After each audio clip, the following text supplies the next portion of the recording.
जिन्वू एक कमजोर शिकारी है जिसे उसके अपने शिकारी दल द्वारा मरने के लिए छोड़ दिया जाता है। ये उसके लिए आसान स्तर पर बढ़ने की अनोखी क्षमता का कारण बनता है, क्योंकि वह दुनिया का सबसे ताकतवर एस रैंक शिकारी बनने का लक्ष्य रखता है। निम्न रैंक के शिकारियों का एक समूह विशाल राक्षसों का सामना करता है जो उनकी रैंक के लिए बहुत अधिक लगते हैं। जादू और अपनी थोड़ी सी लड़ाकू कौशल का उपयोग करने के बावजूद शिकारी विशाल और राक्षसों को पराजित करने में असमर्थ रहते हैं। उस समय पर उसी क्षण विशाल राक्षस शिकारी पर हमला करना शुरू कर देते हैं, उन्हें घायल कर देते हैं, जब तक कि अचानक उन्हें एस रैंक शिकारी द्वारा बचा नहीं लिया जाता, जिन्हें सबसे उच्च रैंक के शिकारी कहा जाता है। उच्च श्रेणी के शिकारी राक्षसों से लड़ाई शुरू करते हैं, जबकि उनके बीच उपचार वाली जादू रखने वाला शिकारी घायल शिकारियों को ठीक करता है। जल्द ही उच्च रैंक के शिकारी अधिकांश विशाल चींटियों को हरा देते हैं, लेकिन फिर वे सब सहमत होते हैं कि उन्होंने चींटियों के बॉस से छुटकारा नहीं पाया है। अचानक उनकी आश्चर्य की बात यह है कि और भी बड़ी चींटियां दिखाई देती रहती हैं। फिर मंडल प्रधान शिकारियों के नेता सभी शिकारियों से कहता है कि वे राक्षसों पर हमला करें और अपनी दुनिया को सुरक्षित रखें। दूसरी जगह कुछ शिकारी अंदर जाने की तैयारी करते हैं। काल कोठरी में जाकर रत्न प्राप्त करना होता था, जिन्हें वे बेचकर अपने परिवार का पालन पोषण करते थे। इसके अलावा पार्क नाम का एक शिकारी संघ में प्रवेश करता है, क्योंकि उसने काम फिर से शुरू करने के लिए आया है। वहां वह अपने मित्र किम को देखता है, जो उसे शिकारी के रूप में अपना काम फिर से शुरू करने पर स्वागत करता है। जल्द ही युवा कमजोर जिन्वू, जो शायद ही शिकारी के रूप में पास हो सकता है, प्रवेश करता है और सभी शिकारी उसका सम्मान करते हैं, क्योंकि वे उसे अभिवादन करते हैं। इस क्षण पार्क किम से पूछता है कि क्या जिन्वू सबसे मजबूत शिकारी है जब से वह गया था। उसके आश्चर्य के लिए किम जवाब देता है कि जिन्वू एक मजबूत शिकारी का उल्टा है, क्योंकि वह इतना कमजोर है कि अपनी रैंक के अनुसार चुनौतियों को भी पार नहीं कर सकता। वह यह भी जोड़ता है कि जिन्वू हर बार जब वे यात्रा पर जाते हैं तो अस्पताल में ही होता है। अचानक किम पार्क से कहते हैं कि उन्हें विषय बदलना होगा, इससे पहले कि जिन्वू उन्हें सुन ले। उन्हें यह पता नहीं होता कि जिन्वू उनकी सारी बातें सुन लेता है, और वह खुद से कहता है कि वह उन्हें दोष नहीं देता, क्योंकि वह उसके बारे में सच कह रहे हैं। जल्दी ही जिन्वू एक शिकारी जिसका नाम जूही है से मिलता है, जो चिंतित लगती है कि वह फिर से घायल हो गया है, लेकिन वह उसे चिंता न करने के लिए कहता है। वह गुस्से में उससे पूछती है कि वास्तव में उसके साथ क्या हुआ था। वहां उसने बताया कि अन्य शिकारी जो उसके साथ काल कोठरी में गए थे, उनसे ऊंचे दर्जे के थे। यही वजह है कि उन्होंने एक चिकित्सक को नियुक्त नहीं किया। यह सुनकर जूही और ज्यादा गुस्से में हो जाती है। ऐसा लगता है जैसे वह उसकी मां से भी ज्यादा उसकी फिक्र कर रही हो। जिन्वू उससे कहता है कि उसे पता है कि उसकी कमजोरी की वजह से यह हुआ। अचानक सभी शिकारियों को डंगन में प्रवेश करने के लिए बुलाया जाता है। जल्द ही एक व्यक्ति जिसका नाम सॉन्ग है खुद को उन शिकारी दल का नेता बताता है जो डंगोनन में जा रहे हैं। अंततः जाने का समय हो जाता है और जूही जिन्वू से कहती है कि इस बार उन्हें अपनी पूरी कोशिश करनी होगी। अंदर जाने से पहले जिन्वू अपने कम बजट वाले चाकू को देखता है और खुद को यह कहकर सांत्वना देता है कि चाकू किसी हथियार के बिना डंजन में जाने से बेहतर है। इस बीच गिल्ड के मुख्यालय में मिस्टर गोह नामक अध्यक्ष अपने दाहिने हाथ वाले व्यक्ति के साथ बातचीत करते हैं, जहां वे कुछ प्रशासकों की मांगों पर चर्चा करते हैं जो डंजन से एकत्रित की जा सकने वाली संसाधनों की मांग कर रहे हैं।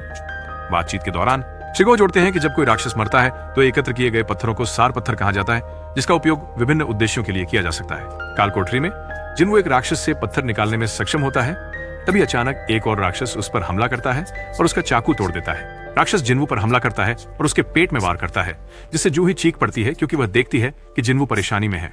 यह देखकर शिकारियों में से एक जिन्वू की मदद करता है राक्षस को हराने में, और जूही उसे ठीक करने के लिए जाती है, क्योंकि वह एक हीलर है, जो कि मुख्य कारण है कि वह शिकारियों के साथ काल कोठरी में जाती है। गुस्से में जूही जिन्वू पर चिल्लाती है कि वह बहुत जिद्दी है और उसके गंभीर रूप से घायल होने के बारे में अपनी चिंता व्यक्त करती है। वह जो हुआ उसके लिए माफी मांगता है, लेकिन उसे फिर से डांटा जाता है, क्योंकि वह कहती है कि उसे उसकी माफी नहीं चाहिए।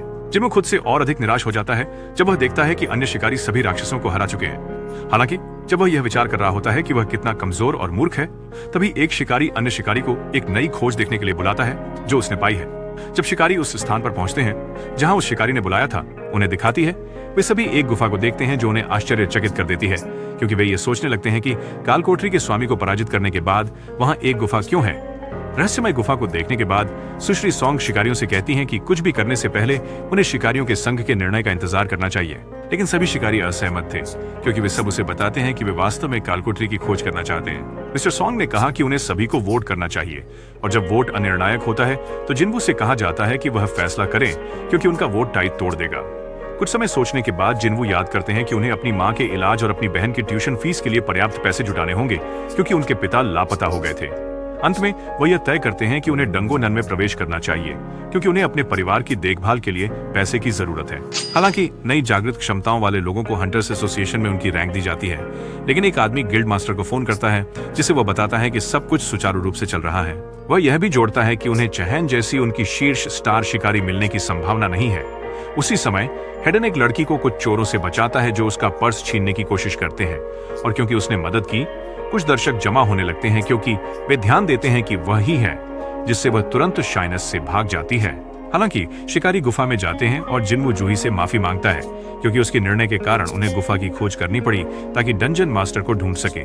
वह जूही से यह भी पूछता है कि क्या वह उसके फैसले से ठीक है, लेकिन वह गुस्से में चिल्लाती है और उसे उसकी मौत के करीब अनुभव की याद दिलाती है। वह जोड़ती है कि वह बमुश्किल उसके पैर और हाथ ठीक कर पाई थी, लेकिन उसने मरने जाने का फैसला किया था।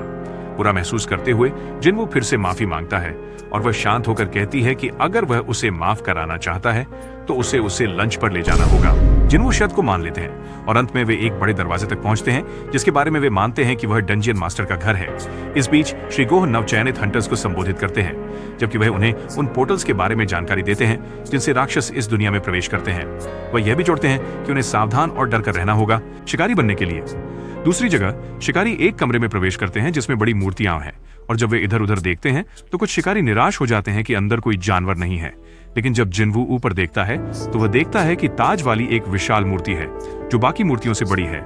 मिसोंग एक जादुई चक्र देखता है, जबकि एक और शिकारी उसे मंदिर के आदेश दिखाने के लिए बुलाता है। इस बीच जुई डर गई है और तुरंत जिन्वू से कहती है कि उसने देखा राजा की प्रतिमा की आंखें हिल रही हैं जैसे कि वह उन्हें देख रही हो, जिस पर वह उसे बताता है कि यह उसकी कल्पना है। इसी समय शिकारी डर जाते हैं जब अचानक से बड़ा दरवाजा बंद हो जाता है। फिर शिकारी में से एक बाकी लोगों पर चिल्लाता है जब वह उन्हें बताता है कि वह घर जा रहा है क्योंकि मंदिर में कोई खजाना नहीं है।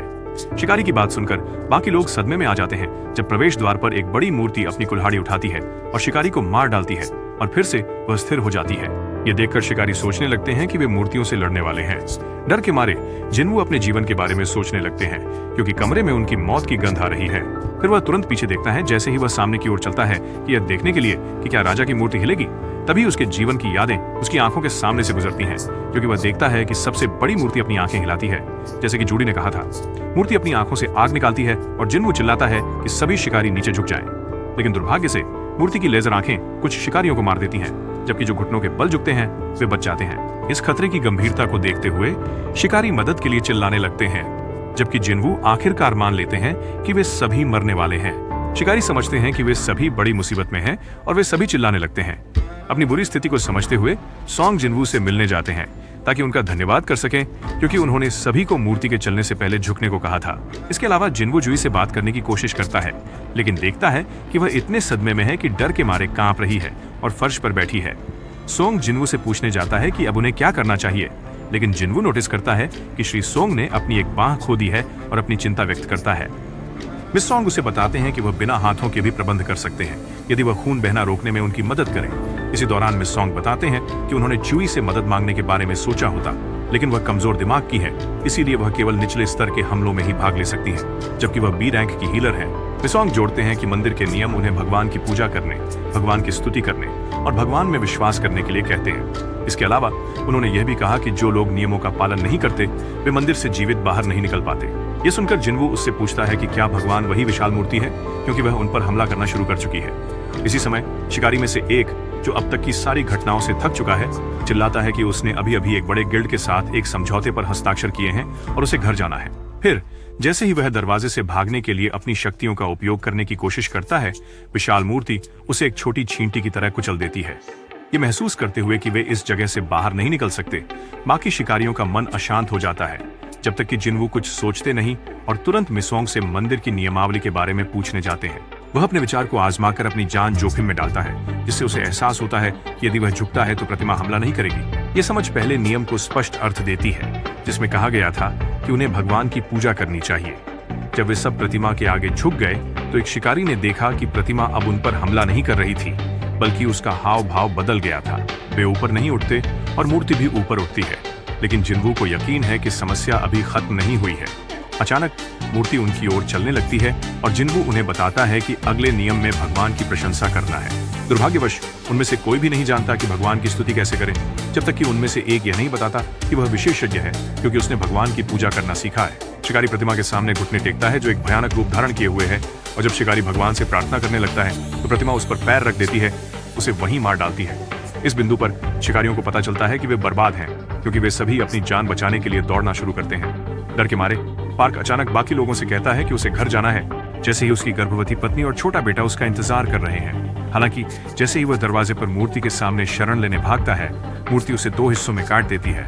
इस बिंदु पर जिन्वू को एहसास होता है कि उन्हें संगीत वाद्य यंत्रों के साथ मूर्तियों के साथ रहकर भगवान की प्रशंसा करनी है। तुरंत वो बाकी लोगों को ऐसा करने के लिए चिल्लाता है और जूही को पकड़ते हुए दोनों संगीत वाद्य यंत्रों वाली मूर्ति की ओर भागते हैं। लेकिन जब वह देखता है कि कुछ नहीं हो रहा है तो उसे महसूस होता है कि हो सकता है ऐसा इसलिए हो रहा हो क्योंकि एक मूर्ति के सामने 2 लोग हैं। फिर वह जूही को मूर्ति के पास छोड़कर कमरे के सुदूर छोर पर स्थित मूर्ति की ओर दौड़ने का फैसला करता है। जब वह दौड़ रहा होता है तो उसे भगवान की विशाल प्रतिमा द्वारा हमला किया जाता है, लेकिन अंततः वह वाद्य यंत्रों वाली प्रतिमा तक पहुंच जाता है जो प्रशंसा गाने लगती है जब तक कि विशाल भगवान की प्रतिमा फिर से बैठ नहीं जाती। जूही जिन्वू से मिलने जाती है जो घायल है, और वह ये देखकर हैरान रह जाती है कि उसका एक पैर गायब है क्योंकि वह विशाल प्रतिमा द्वारा कुचल दिया गया है। तुरंत वह उसे ठीक करने की कोशिश करती है, लेकिन एक समय पर वह कमजोर हो जाती है और खून उलटने लगती है। इसी कारण जिन्वू उसे बताता है कि वह ठीक है, क्योंकि मुख्य बात यह है कि वे इस घातक मंदिर से बाहर निकलें। प्रमुख शिकारी मिस सॉन्ग को मौत के जाल में ले जाने के लिए दोष देने लगते हैं, जिसे वह पूरी तरह अपनी गलती मानते हैं। जिन्वू उन्हें बताता है कि उनकी समस्या अभी खत्म नहीं हुई है, क्योंकि मंदिर का एक और नियम बाकी है। अचानक बड़ी मूर्ति अपना हाथ उठाती है और उसके सामने एक वेदी प्रकट होती है।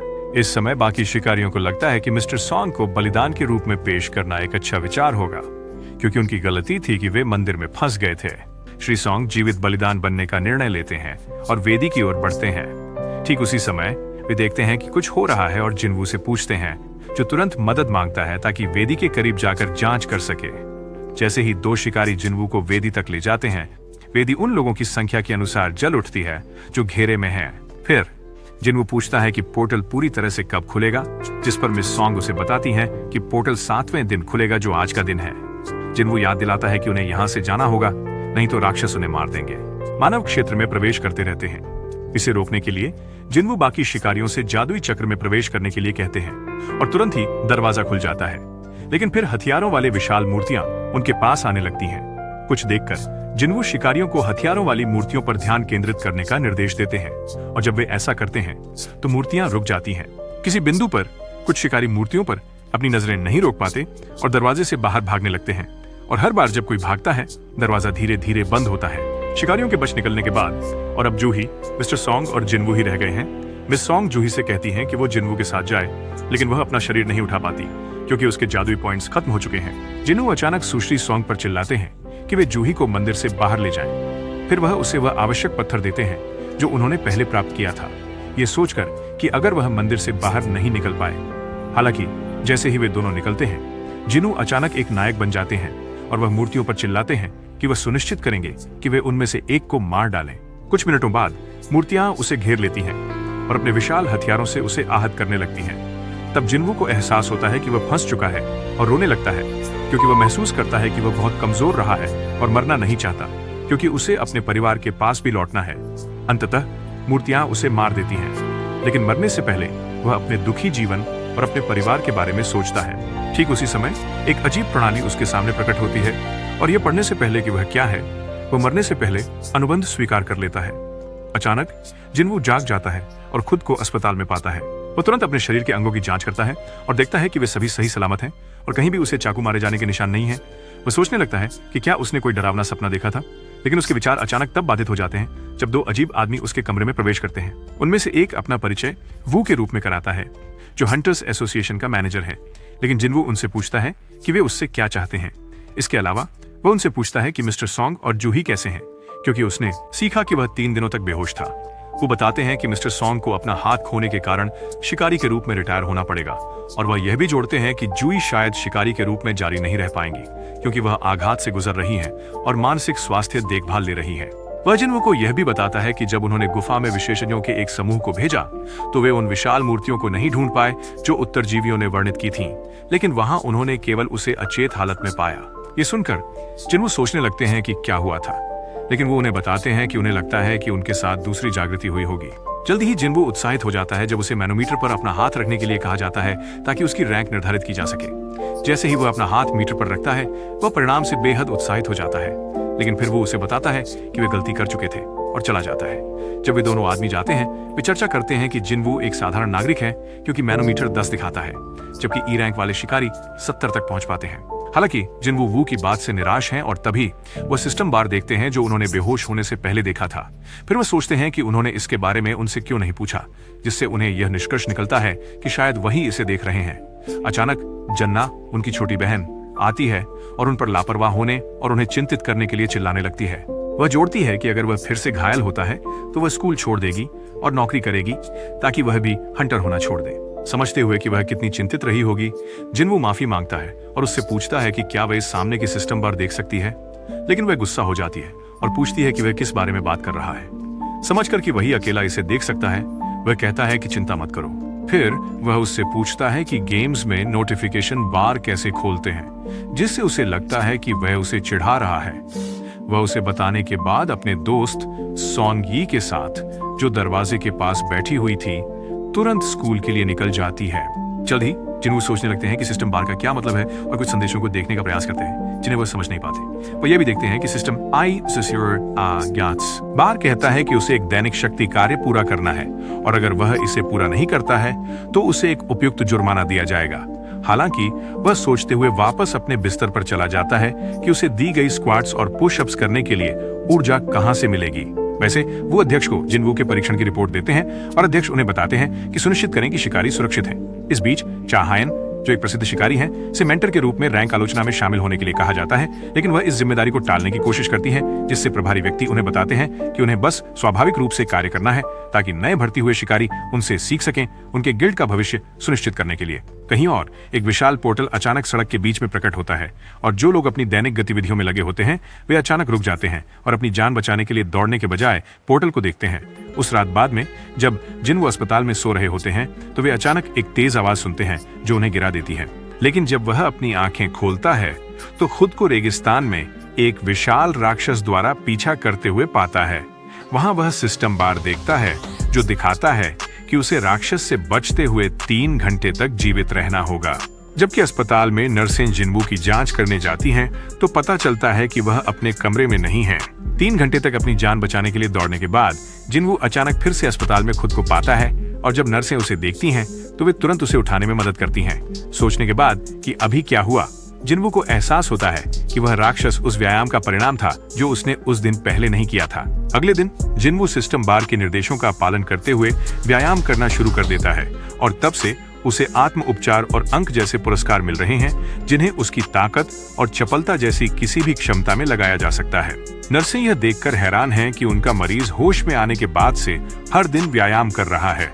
साथ ही जिनवू को सिस्टम बार और इसके अजीब पुरस्कारों जैसे कि बैज और चाबियां समझ में आने लगती हैं। इसी दौरान जूही को पता चलता है कि जिनवू जाग गया है और उसे देखने के लिए जाने का फैसला करती है। अस्पताल में वो नर्सों को यह कहते हुए सुनती है कि जिनवू हमेशा से वर्कआउट कर रहा है जब से वह जागा है। ये सुनकर जूही तुरंत चली जाती है क्योंकि उसे राहत मिलती है कि वह ठीक है।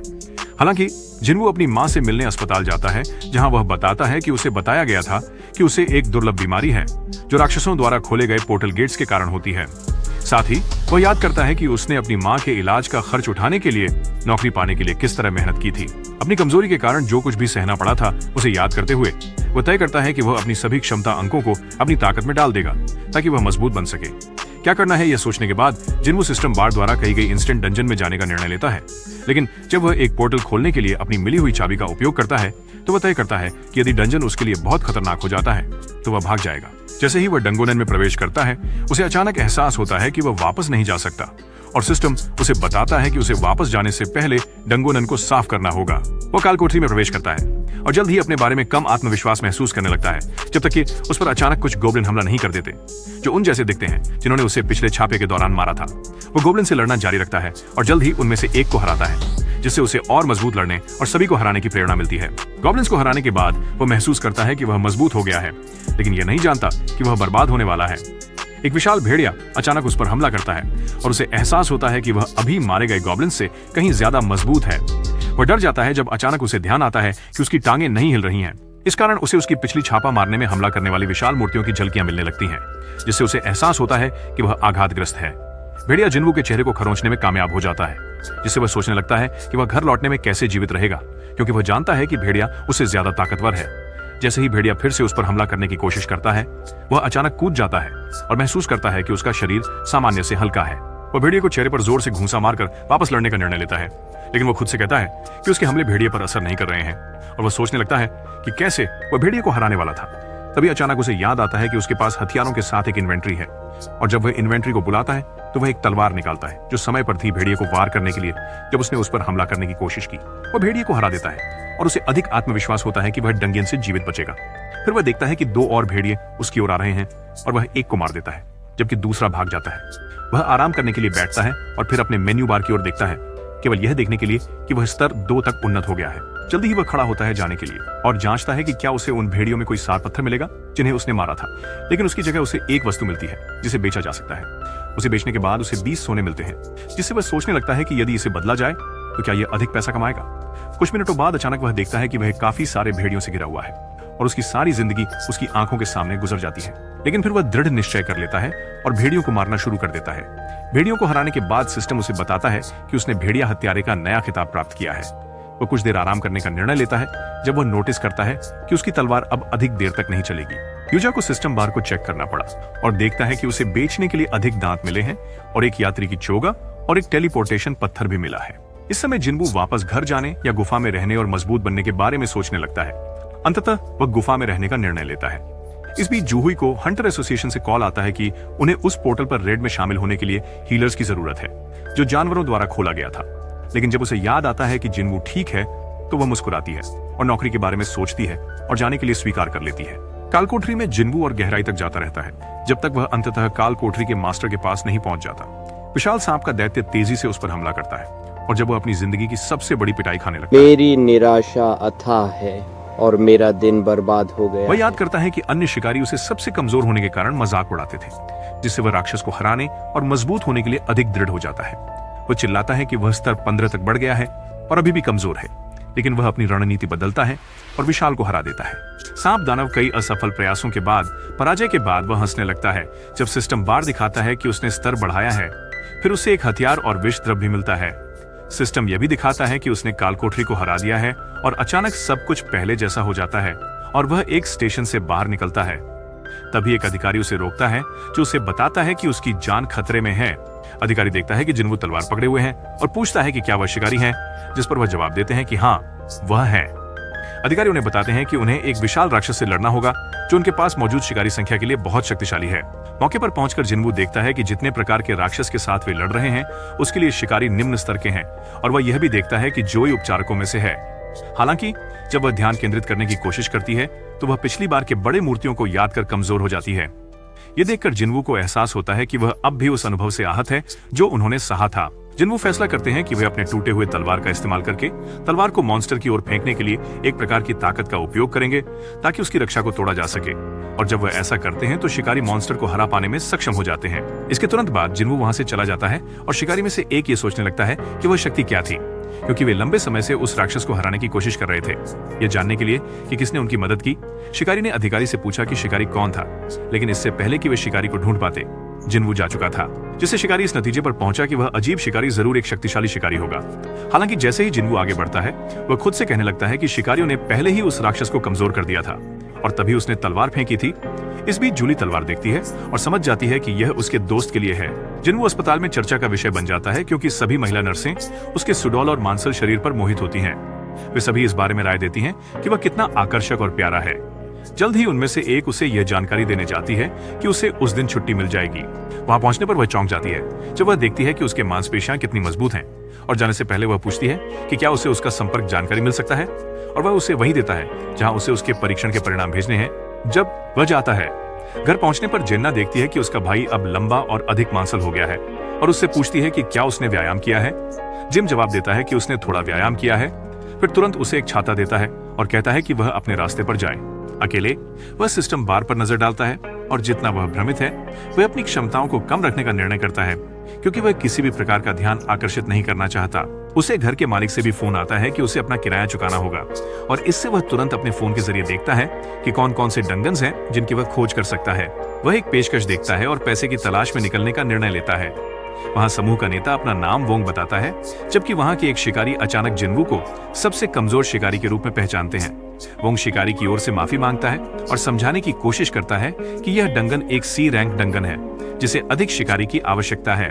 फिर जिन्वू पूछता है कि क्या उसके शामिल होने में कोई समस्या नहीं होगी क्योंकि वह ई रैंक का हंटर है। जिन्वू निर्णय करता है कि वह हंटर्स की रैंक की जांच करेगा और समझता है कि कालकोठरी उनके लिए खतरनाक हो सकती है, लेकिन वान उसे बताता है कि उन्हें लड़ने के लिए उसकी जरूरत नहीं है, क्योंकि उन्हें बस उसकी जरूरत है कि वह उनके बैग्स के साथ मदद करे जिनमें खाना, हथियार और अतिरिक्त कपड़े हैं। जिन्वू पूछते हैं कि क्या उनके बीच कोई हीलर है, लेकिन वान बताते हैं कि वे हीलर का उपयोग नहीं करते। ये सुनकर जिन्वू को टीम में हीलर की अनुपस्थिति के बारे में अजीब लगता है। जिन्वू अनुबंध पर हस्ताक्षर करते हैं क्योंकि उन्हें बताया जाता है कि उन्हें छापेमारी के बाद बहुत पैसे दिए जाएंगे। जल्द ही जैसे ही वह बैग्स ले जाता है, एक युवा लड़का जिसका नाम यू है आता है और अपने आप को जिन्वू से परिचित कराता है, जो लड़के की कवच को देखकर चौंक जाता है, जो केवल यही दर्शाता है कि वह एक अमीर परिवार से है। अपना काम पूरा करने की कोशिश करते समय ये बहुत ज्यादा बातूनी लगता है और जिन्वू से बहुत ज्यादा बातें करता है, लेकिन जाने से पहले वह जिन्वू से पूछता है कि क्या वह बैग्स ले जाने में ठीक है। वह यह भी जोड़ता है कि जिन्वू को अधिक शिष्ट नहीं होना चाहिए क्योंकि वह उससे छोटा है। यू बात करना जारी रखता है और जब उसे यह महसूस होता है कि वह अधिक बात कर रहा है तो वह जिन्वू से माफी मांगता है और बताता है कि वह सामाजिक रूप से अच्छा नहीं है। जब वे डंगोनन के प्रवेश द्वार पर पहुंचते हैं तो सभी ध्यान देते हैं कि यह कितना बड़ा है, लेकिन फिर भी वे वहां प्रवेश करते हैं। जिन्वू पूरे हमले के बारे में अजीब महसूस करता रहता है, लेकिन अंदर एक शिकारी रोशनी प्रदान करने में मदद करता है और इधर उधर देखने के बाद शिकारी सब कुछ देखने में असमर्थ होते हैं। वहीं जिन्वू इस तरह के डंगियंस में होने वाले राक्षसों के बारे में सोचने लगता है। अचानक उसे एहसास होता है और वह बाकी शिकारियों को बताता है कि उन्हें कीड़ों जैसे राक्षसों से सावधान रहना चाहिए। और जब वे कीड़ों की आवाज सुनने लगते हैं तो सभी शिकारी समन्वित हो जाते हैं क्योंकि वे सभी सोचते हैं कि राक्षस कहां से हमला करेंगे। जिन्वू अपने वृत्ति कौशल का उपयोग करके समझता है कि राक्षस कहां से हमला करेंगे और तुरंत वह इसे समझ जाता है। वह शिकारियों से कहता है कि राक्षस उनके ऊपर के छेद से हमला करेंगे। अचानक विशाल चींटी जैसे कीड़े ऊपर के छेद से निकलने लगते हैं, जैसा कि जिन्वू ने भविष्यवाणी की थी। शिकारी अपनी कौशल को क्रियान्वित करने लगते हैं, जबकि जिन्वू उन्हें देखता है क्योंकि वह यह बता सकता है कि वे अच्छी तरह से संगठित हैं, जो केवल इसलिए हो सकता है क्योंकि वे लंबे समय से एक साथ हैं।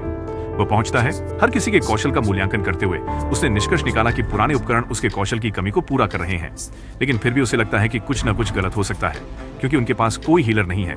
शिकारी सभी कीड़ों को हरा देते हैं और जिन्वू भी अपने पैरों से उन चींटियों में से एक को मारता है जो उस पर हमला करने की कोशिश करती है। फिर वांग तुरंत जिन्वू को उन्हें सतर्क करने के लिए धन्यवाद कहता है और जब वह उनसे पूछता है कि वह कैसे जान पाए कि चींटियां कब हमला करेंगी तो वह जवाब देते हैं कि यह उनका सहज ज्ञान था। हालांकि जब शिकारी कीड़े से सार पत्थर इकट्ठा कर रहे होते हैं, उनमें से एक वांग का ध्यान इस तथ्य की ओर आकर्षित करता है कि वहां कीड़ों से भी अधिक मजबूत एक राक्षस हो सकता है। जिन्वू यह सुनते हैं और सोचने लगते हैं, जब तक कि आप उनसे जाकर यह नहीं पूछते कि क्या उन्होंने देखा कि उसने कीटों को कैसे मारा, जिस पर वह आपसे यह भी पूछता है कि क्या उसका गियर महंगा है, और वह जवाब देता है कि उनके पिता ने इसे उनके लिए पहली छापेमारी के लिए लिया था। जिन्वू जोड़ते हैं कि उन्हें नहीं पता क्यों, लेकिन उन्हें बुरा महसूस हो रहा है, पर वह सोचते हैं कि सभी को डंगोनन में सावधान रहना चाहिए। जल्द ही शिकारी डंगोनन से गुजरने लगते हैं, लेकिन वे केवल मृत कीड़े या घायल कीड़े देखते हैं। फिर भी जिन्वू को इसके बारे में बुरा महसूस होता रहता है, लेकिन जल्द ही वे सब डंगोनन बॉस चैम्बर में पहुंच जाते हैं और वहां करोड़ों की कीमत के बड़े मना क्रिस्टल देखते हैं। ये देखकर शिकारियों को क्रिस्टल को लेकर उत्साह हो जाता है और वे सभी इसे 7 हिस्सों में बांटने पर सहमत होते हैं, जो वे कर सकते हैं क्योंकि विशाल कालकोठरी का बॉस मकड़ा सो रहा है। हालांकि यू को जिन्वू के लिए बुरा लगता है क्योंकि उनके अनुबंध के अनुसार उनका इनाम कालकोठरी में मिली लूट पर आधारित नहीं होगा। फिर वह हवांग के पास जाकर पूछता है कि क्या वे क्रिस्टलों को 8 हिस्सों में बांट सकते हैं, जिससे जिन्वू को भी उसका हिस्सा मिल जाएगा, और हवांग बिना बहस के सहमत हो जाता है। यू जिन्वू से मिलने जाता है ताकि उसे इसके बारे में बता सके, लेकिन जिन्वू सोचता है कि उसकी हवांग के साथ डील बहुत अच्छी है ताकि सच हो सके। तभी हवांग एक शिकारी से एक उपकरण मांगता है जो क्रिस्टल निकालने के लिए इस्तेमाल होता है, लेकिन शिकारी हवांग को बताता है कि उसने उपकरण डंगोनन के बाहर छोड़ दिया है। हंटर्स की टीम को संदेह होता है जब हवांग उन्हें ले जाता है और यू और जिन्वू से कहता है कि वह अपनी टीम के साथ एक मीटिंग करना चाहता है जबकि वे उपकरण लाते हैं। इस बिंदु पर जिन्वू सारी बातों को समझ जाता है और उसे एहसास होता है कि वह और यू धोखे में फंस गए हैं क्योंकि शिकारियों ने उन्हें डंजियन बॉस के लिए चारा बनाया है। उसे मीरसियों के शब्द याद आते हैं जिसने उसे बताया था कि बेईमान शिकारी सावधान रहें, जो कमजोर शिकारियों को चारे के रूप में इस्तेमाल करते हैं ताकि वे सारा मुनाफा अकेले ले सकें। हालांकि वोंग शिकारी में से एक को कहता है कि यू और जिन्वू के अंदर रहते हुए डंजियन बॉस चैम्बर सील कर दे। जब यू को समझ में आता है कि क्या हो रहा है तो वह डर जाता है और जिन्वू से कहता है कि वह उसकी रक्षा करेगा, लेकिन जिन्वू फैसला करता है कि वह पहले की तरह उस राक्षस को हरा देगा जो आपको हैरान कर देता है। डंजन के बाहर एक शिकारी वोंग से पूछता है कि उन्होंने पहले ही जिन्वू और यू को क्यों नहीं मारा, तो वह अपने योजना के बारे में बताता है कि इन दोनों को विशाल मकड़ी के लिए बलिदान किया जाना चाहिए और उनके खाने के बाद मकड़ी फिर से सो जाएगी और उन्हें चैम्बर के ऊपर छेद से चुपचाप वापस जाने का अवसर मिलेगा ताकि वे मना क्रिस्टल्स प्राप्त कर सकें। ये सुनकर सभी शिकारी सहमत होते हैं कि वोंग की एक अच्छी योजना है वोंग यह भी जोड़ता है कि दो कमजोर शिकारी विशाल मकड़ी के सामने टिकने में सक्षम नहीं होंगे और एक बार जब वे क्रिस्टल लेने जाएंगे तो वे यू के महंगे गियर भी ले लेंगे। इस बीच कालकोठरी के मालिक के कक्ष के भीतर यू जिन्वू को विशाल मकड़ी से लड़ने के विचार से बाहर निकालने की कोशिश करता है क्योंकि उसका स्तर कम है। जिन्वू ये सोचने लगता है कि शायद वह वास्तव में कमजोर है क्योंकि जिन राक्षसों को उसने पहले पराजित किया था वे शायद उस विशाल मकड़ी से नीचे थे। हजारों कारणों के बारे में सोचने के बाद जिन्वू ने मकड़ी से लड़ने का फैसला किया क्योंकि उसे लगता है कि वह विशालकाय दानव के खिलाफ खड़े रहने के लिए पर्याप्त मजबूत है। जल्द ही जिन्वू मकड़ी पर हमला करना शुरू करता है और यू उसकी गति को देखकर आश्चर्यचकित होता है क्योंकि वह सोचता है कि जिन्वू इतनी तेजी से कैसे चल रहा है। कई असफल प्रयासों के बाद जब जिन्वू मकड़ी पर हमला करता है तो उसे महसूस होता है कि वह कमजोर हो रहा है और जैसे ही मकड़ी उसे मारती है वह जोर से नीचे गिर जाता है। लेकिन फिर वह तुरंत अपने पूर्ण रिकवरी पुरस्कार का उपयोग करता है और फिर से कार्रवाई में जुट जाता है। इस बार वह मकड़ी की आंखों का निशाना बनाता है और उसमें अपने खंजर की पैरालाइसिस और ड्रेन प्रभाव का उपयोग करता है। मकड़ी की आंखों पर कई वार करने के बाद यह गिर जाती है और सिस्टम जिन्वू को दिखाता है कि उसने कालकोठरी के बॉस को हरा दिया है। जो कुछ भी उसकी आंखों के सामने हुआ उसे देखने के बाद यू को यह विश्वास करना मुश्किल लगता है कि जिन्वू मकड़ी को हरा सकता है। इस कारण से वह निष्कर्ष निकालता है कि जिन्वू एक झूठा रैंक रखता है क्योंकि वह अपनी स्थिति को और किसी के लिए बढ़ने से रोकने में सक्षम है।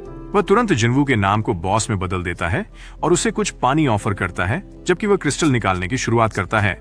हालांकि जब जिन्वू सोचता है कि यू अजीब व्यवहार क्यों कर रहा है तो उसे हुआंग की आवाज द्वारा बाधित किया जाता है और जब वह देखता है तो उसे एहसास होता है कि हुआंग और उसकी टीम के बाकी लोग क्रिस्टल्स के लिए वापस आए थे और उन्हें यह देखकर सदमा लगता है कि दोनों ने डंगोन बॉस को हरा दिया है। कहीं और श्री वू अपने बॉस को लेने जाते हैं जो हंटर्स एसोसिएशन के चेयरमैन श्री गो हैं। गाड़ी चलाते समय वो अपने बॉस से पूछता है कि क्या उसे कोई पाठ पढ़ा सकते हैं क्योंकि उसका शेड्यूल आज के लिए खाली है। दोनों ट्रेनिंग रूम में जाते हैं जहां श्री गोवू को प्रशिक्षण देते हैं जो अपने बॉस की प्रशंसा करते हैं कि उन्होंने शिकारी का काम छोड़ने के बाद भी एक कदम नहीं चुका। हालांकि डंगोनन में हुआंग यू को बुलाता है और कहता है कि उसे जिन्वू को मारना होगा क्योंकि सभी को लगा था कि उसने डंगोनन बॉस को हरा दिया है बॉस की महंगी गियर की वजह से। लेकिन आप जिन्वू के साथ रहने का फैसला करते हैं। तभी वांग और बाकी शिकारी दोनों कमजोरों को मारने की कोशिश करते हैं। लेकिन जैसे ही जिन्वू जवाबी हमला करने का फैसला करता है उसे सिस्टम से ध्यान भटका दिया जाता है जो उसे बताता है कि उसे एक जरूरी क्वेस्ट पूरा करना है। उसके ध्यान भटकने के कारण एक शिकारी अचानक उस पर हमला कर देता है जिससे वह पत्थरों के ढेर पर गिर पड़ता है। चट्टानों पर बेहोश पड़े होने के दौरान जिन्वू को यह एहसास होता है कि तात्कालिक खोज उसके दुश्मनों को मारने की है और अगर वह उन्हें नहीं मारता तो उसका दिल रुक जाएगा जिससे वह जीवित रहने के लिए सब कुछ करने का निर्णय लेता है। जैसे ही वह खड़ा होता है कालकोठरी में सभी लोग हैरान हो जाते हैं क्योंकि उन्होंने सोचा था कि वह मर चुका है। वह उन्हें बताता है कि वे कितने निर्दयी रहे हैं और वे उस पर हमला करते हैं तो वह उन्हें बिना दया के मारना शुरू कर देता है। इस दौरान यू देखता है कि वह जिन्वू से और अधिक डरने लगता है।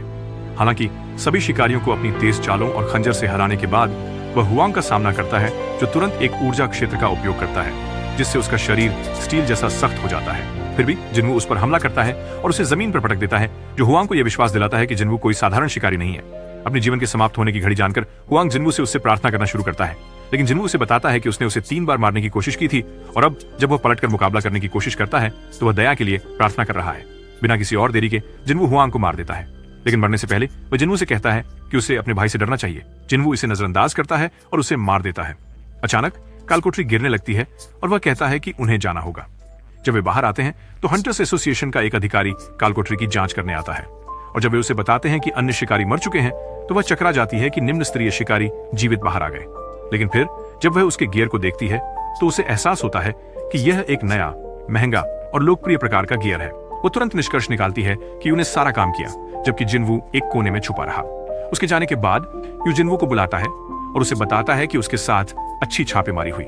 जिन्वू और यू की जीत के बाद जो अपने दुष्ट सहयोगियों के खिलाफ मूल रूप से कुछ नहीं कर पाए, यू को सी रैंक के डंगोनन पर छापे के बारे में बताया जाता है। उसे सूचित किया जाता है कि 6 शिकारी कार्रवाई में मारे गए जबकि केवल 2 बचे। ये खबर सुनकर वह यह जानकर चौंक जाता है कि वे न केवल जीवित बचे थे बल्कि डंगोनन छोड़ने से पहले बॉस को भी सफलतापूर्वक मार दिया था। वह इसे अविश्वसनीय मानता है क्योंकि यह करने वाले 2 मूर्ख मंद श्रेणी के शिकारी होने चाहिए। इसी कारण वह जिन्वू के मामले की जांच करने का निर्णय लेता है ये जानकर कि वह एक छापे से बच निकला था जिसने उसके अधिकांश सहकर्मियों को मार दिया था जब उन्होंने यह देखने की कोशिश की थी कि क्या उसने अपनी शक्तियां जागृत की थी। वह पता लगाता है कि जिन्वू दूसरा छापा भी जीवित बच गया था जबकि उच्च श्रेणी के शिकारी मृत पाए गए थे। उस दिन बाद में जिन्वू अपने घर पर अपनी बहन के पास काफी खाना लेकर लौटता है और अपनी माँ और अन्य खर्चों का ध्यान रखने का वादा करता है। उसने रेड से और प्राप्त क्रिस्टल बेचकर काफी पैसा कमाया था। जेन्ना जो जिज्ञासु है और उसकी सीमाओं के बारे में जानती है, उससे पूछती है कि क्या उसके सहकर्मी बहुत मजबूत हैं क्योंकि वह बिना किसी चोट के घर लौटा। इस पर प्रतिक्रिया में वह केवल सहमति में सिर हिलाता है ताकि आगे कोई प्रश्न न पूछे जा सके। वह कुछ समय के लिए विचारों में खोया हुआ है और शिकारियों की हत्या के लिए वह अपराध बोध महसूस करता है। इससे वह अपने भीतर के वोल्वरिन को बाहर लाने लगता है, जैसे वह खुद को शराब में डुबो देता है। इस समय उसका सिस्टम उसके सामने प्रकट होता है, उसे अल्कोहल की खपत के बारे में चेतावनी देने के लिए, लेकिन वह नहीं रुकता और अधिक पीता रहता है। हालांकि उसे पता चलता है कि कुछ नहीं हो रहा है, क्योंकि उसे कालकोठरी से एक उपहार मिला था, जो है स्वास्थ्य और दीर्घायु। जैसे ही वह सोने के लिए तैयार होता है, उसकी बहन उसे आपके कॉल के बारे में बताने आती है। वह तुरंत उसे देखने बाहर जाता है।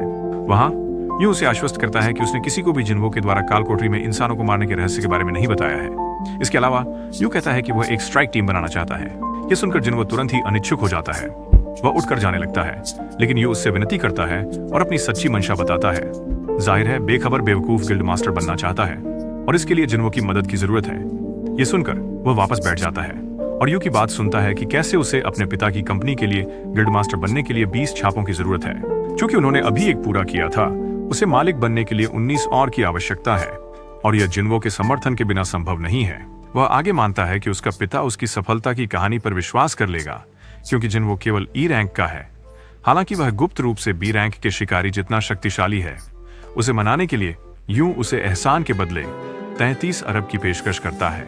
हालांकि यह राशि कुछ महीने पहले जिन्वो के लिए आकर्षक होती, अब वह इसे अपने कौशल के विकास के चलते संभावित एस रैंक की तुलना में बहुत कम समझते हैं। इसे ध्यान में रखते हुए वह प्रस्ताव को ठुकरा देते हैं, भले ही यूं उन्हें आश्वस्त करते हैं कि वह उनके रहस्य के बारे में किसी को नहीं बताएंगे। ये सुनकर यूं निराश हो जाते हैं। बाद में उस रात वांग को उसकी सचिव द्वारा जानकारी दी जाती है कि जिन्वो उसके भाई के हत्यारे पर सफल शोध हो रहा है। अब उन्हें उसे ढूंढना होगा और उसके भाई के हत्यारे को सबक सिखाना होगा। वह जितनी जल्दी हो सके जिन्वो और यूं को ढूंढने की योजना बनाता है। अगले दिन सुबह जिन्वो जेना के साथ जॉगिंग करने जाता है। जब वह दिन के लिए अपनी ताकत का लक्ष्य पूरा करने की कोशिश कर रहा होता है, तो उसे एहसास होता है कि वह इसे पार कर सकता है। भले ही जेना शारीरिक रूप से उसका मुकाबला नहीं कर सकती, वह उसके साथ बने रहने की कोशिश करती है। जैसे ही उसे लगता है कि उसने आखिरकार उसे पकड़ लिया है, वह एक और दौड़ जॉगिंग के लिए जाने का फैसला करता है, जिससे वह निराश हो जाती है।